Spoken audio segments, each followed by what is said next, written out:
Start with the three thicknesses of Sharpies. Use the thickest Sharpie to color the left square in completely black.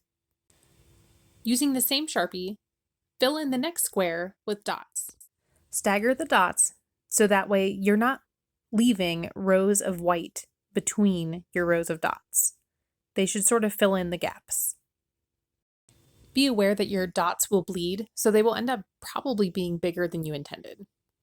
For the third square, I'm going to use the same Sharpie, but this time I'm going to use fewer dots. If you want, you can count the dots, so that way you know exactly how many to start with, or you can just kind of eyeball it. If you squint while you're dotting, you can double check that you're not leaving big gaps of white or creating big gaps of black.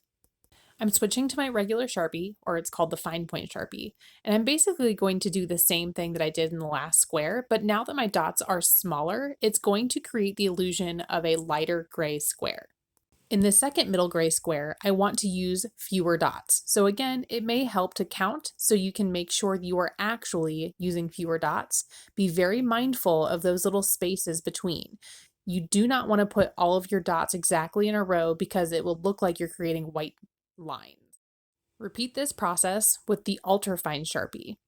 You might find that you're using the same amount of dots as the previous row, and then in the last one, you will use a very few amount of dots.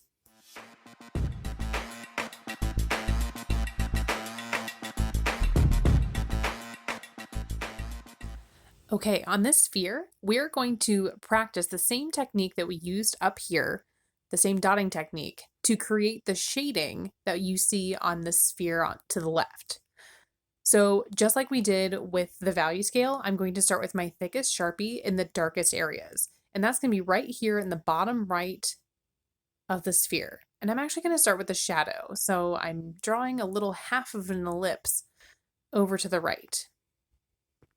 I'm going to continue on to the bottom right of the sphere using that dotting technique.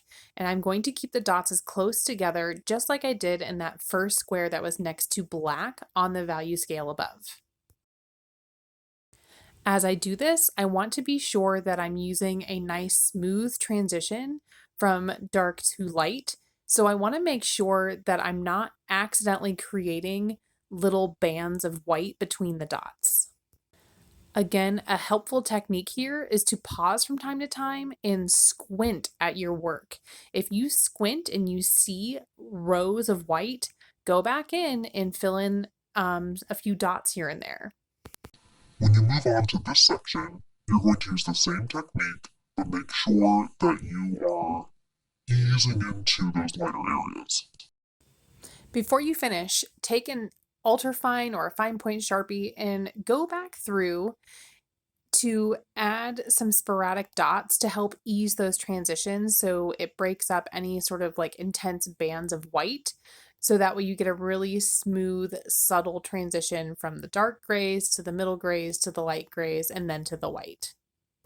Again, squinting is a helpful technique to see if you have made those smooth transitions or not.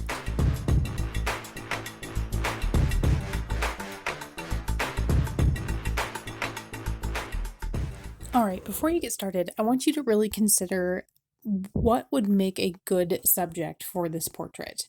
So let's talk about what your subject should be. Since these are pop art portraits, we want to look for someone who is in pop culture. So basically look for people and characters that are in TV, movies, famous musicians.